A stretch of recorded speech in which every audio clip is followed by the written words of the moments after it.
Uma coisa importantíssima é você entender que o valor científico de um trabalho não tem absolutamente nada a ver com a aprovação da comunidade científica. Absolutamente nada.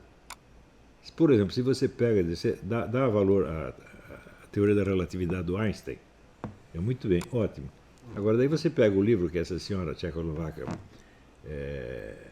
publicou, a pesquisa sobre as objeções à teoria do Einstein até 1940. Ela parou a pesquisa em 1940.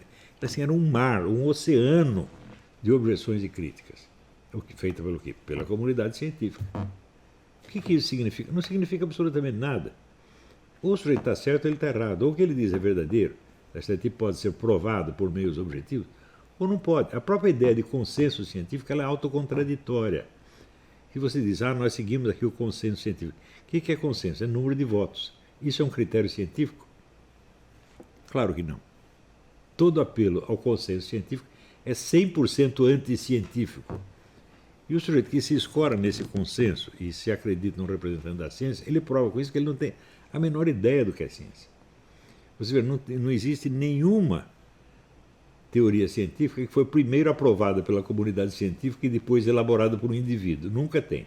É sempre um indivíduo que, contra todo mundo, propõe uma nova teoria e, no fim, se descobre, depois de passadas algumas gerações, a comunidade começa a admitir que ele tinha razão. Admite de má vontade, brabinha, cheia de inveja e tentando ainda derrubar o cara. Sempre foi assim e sempre será. Então, por exemplo, eu achei muito engraçado esse alemão dizer que eu sou um representante do pensamento tradicionalista de Guénon e Schwann, e linhas adiante ele diz que eu só admito como critério da verdade a consciência individual. Fala, ele não percebe que isso é 100% contrário ao ensinamento de Guénon e Schwann. Para eles, a própria noção de consciência individual é uma aberração moderna, porque a verdade para eles está só na verdade revelada. Não na verdade revelada da religião, mas do esoterismo que eles representam. Tá certo?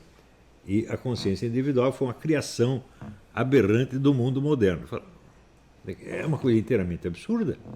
Por quê? Será que no tempo de Platão e Aristóteles era o contrário? A comunidade descobria as coisas e depois contava, né, para Sócrates e Platão e Aristóteles? Nunca foi assim. A consciência individual sempre teve o primado. Outra coisa, Deus alguma vez fez alguma revelação coletiva? Nunca fez. Ele conta para um profeta, para dois profetas, e olhe lá. E ele ainda diz, olha, como falou para Jonas, você vai lá e ensina eles, eles não vão aceitar. Daí você volta aqui e me conta. Não é sempre assim? E os profetas são sempre individuais. Portanto, quer dizer, a ideia que Guénon, Schwann e seus discípulos têm da revelação é 100% errada. Porque eles acham que a revelação, sendo uma coisa assim universal, né, só pode ser transmitida pela tradição. Eu dizia, essa tradição, como é que é? Ela é coletiva? Quer dizer, seu Schwann, como é que na sua tarica você faz essas iniciações? Reúne o pessoal no Maracanã e passou a iniciação, agora está todo mundo sabendo? Ou é o contrário? É um indivíduo que durante anos se prepara e depois você conversa com ele. Então, a consciência individual é a sede da verdade. Não existe outra. Pior, quando você cria um diálogo científico, esse diálogo não é entre os conteúdos diretos das consciências, mas entre as suas versões verbais escritas, que já não são exatamente correspondentes à percepção direta da verdade. Então, a percepção direta da verdade, ela em si mesma não é comunicável. Nenhuma verdade, nem mesmo simples. Você não consegue, vamos dizer, expressar materialmente aquilo que você percebeu. Você tem que usar signos. Né? E o signo nunca é exatamente a coisa da qual você está falando, é uma outra coisa. Então, quando você transporta, vamos dizer, a sua experiência, a sua percepção para a linguagem, você só coloca nessa linguagem aquela parte que é socializável, por assim dizer.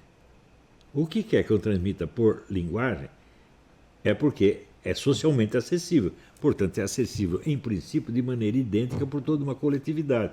Isso já quer dizer que não corresponde exatamente à percepção.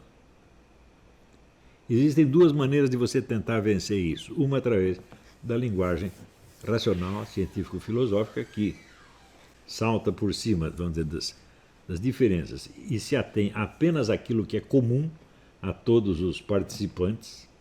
Então é uma espécie de mínimo múltiplo comum.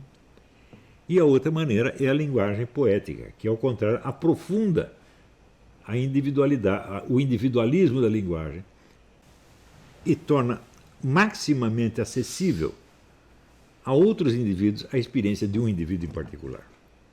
Essa linguagem poética. Você vê que, naturalmente, a linguagem poética é hermética, sobretudo da poesia moderna. Se você vai ler Ezra Pound ou T.S. Eliot, né, ou Yeats, é uma linguagem difícil de você entender. Por quê? Porque é a experiência individual. Quer dizer, você vai ter... A leitura da poesia funciona como uma assíntota, é a curva que se aproxima de uma reta sem jamais alcançá-la. Ou seja, não há uma interpretação correta e uniforme de nenhuma obra poética. Não pode haver.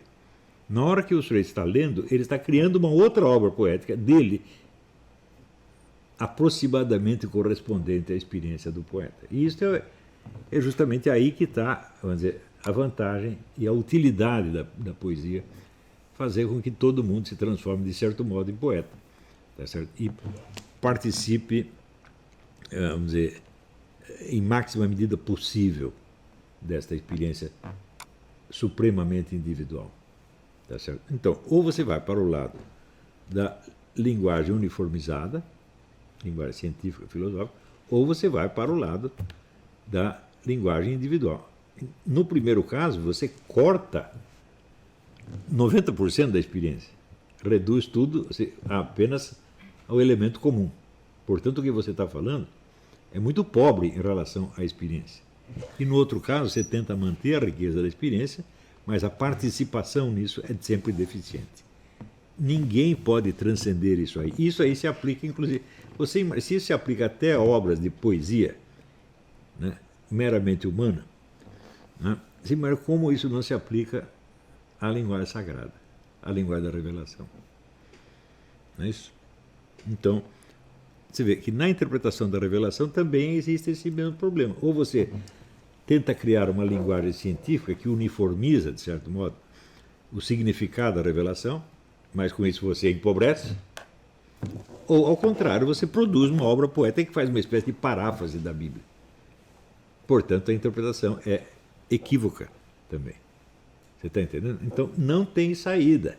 Não adianta você opor, né, a revelação à experiência da consciência individual. Por quê? Quem vai ter acesso à revelação é a consciência individual e mais ninguém. Não é uma coisa bastante simples de entender? Quando você vê, por exemplo, os santos que tiveram revelações pessoais, Santa Teresa d'Ávila, assim, Jesus falou com eles. E você acha que o que ela transmite do conteúdo da fala de Jesus é tudo o que ele disse? Não dá. Então, ou ela produz uma obra poética, que é uma paráfrase, ou ela produz um tratado teológico, que é uma redução ao mínimo múltiplo comum. Isso é um problema universal. Agora, no Brasil, as pessoas que acreditam, por exemplo, têm a fé na revelação, elas acreditam piormente que elas conhecem a revelação. Elas não conhecem, meu filho. Você conhece a sua interpretação da revelação e você não vai passar disso. De todas as interpretações individuais que aparecem, então a igreja pode dar uma espécie de resumo válido para todos. Mas esse resumo é só um pedacinho da coisa. É sempre assim. Não tem saída. Está entendendo? Então, ninguém vai transcender os limites da linguagem humana. E, na verdade, não precisa. Por quê? Pensa bem, por que eu precisaria ter uma compreensão total, né, da revelação, se já existe Deus para ter isso? Deus compreende completamente a revelação dele. Para que precisa ter outro Deus que entenda também? Porque se você tivesse a compreensão total da revelação, você teria uma consciência coextensiva com a consciência de Deus. E isso não é possível. Então, nós temos uma compreensão humana da revelação divina e não vamos passar disso. Os maiores santos não passaram disso e Deus sabe perfeitamente disso. Por isso é que não tem um santo só, gente. Por isso que não tem um profeta só. Porque se tivesse um cara que tem a compreensão perfeita, bastaria o primeiro que entendeu, a gente não precisava ninguém mais falar nada. Mas você veja, a igreja diz, a nossa compreensão da revelação é progressiva. Quer dizer, sempre tem algo que você não tinha compreendido ainda e tem algo a acrescentar. Então a igreja reconhece o que eu estou dizendo. Agora, daí aparece qualquer idiota aí da Monfebre ou de outra organização, de picareta dessa, né? Para dizer, isso é agnosticismo. Ora, agnosticismo é a mãe, meu filho. Não dá para discutir com pessoas que representam grupos. Né? Um filósofo só pode discutir com outro filósofo individual e individualizado como ele. Esse pode entender. Por exemplo, eu poderia dialogar, sei lá, com o professor Ernildo Stein, porque ele é um filósofo no sentido pleno da palavra. Eu posso discutir com o David Walsh, porque ele é um filósofo no sentido pleno da palavra. Os outros eu não posso discutir com ninguém, eu posso ensiná-los, eu não posso fazer outra coisa. Quer dizer, eu vou ter que treiná-los na linguagem da minha filosofia, para daí 20 anos eles consigam aprender um pouco do que eu estou dizendo. Não existe outra maneira de ensinar. Você vê que Aristóteles estudou com Platão 20 anos. Antes dele. Depois desses 20 anos, ele começou a dar uns cursinhos dentro da academia. Né? Mas só mais tarde ele criou sua própria academia, sua própria filosofia. Né? Então, ele entendeu a dificuldade que havia na aquisição do pensamento de Platão. Isso não quer dizer que ele tenha chegado a uma compreensão suficiente, porque tem pontos onde ele interpreta errado. Hoje sabemos que ele interpretou errado alguns pontos, assim como Santo Tomás de Aquino nem sempre é um bom intérprete de Aristóteles. Às vezes Santo Tomás de Aquino está expondo um negócio que ele acha que é o pensamento de Aristóteles, mas não é, é o pensamento dele, que ele atribui a Aristóteles.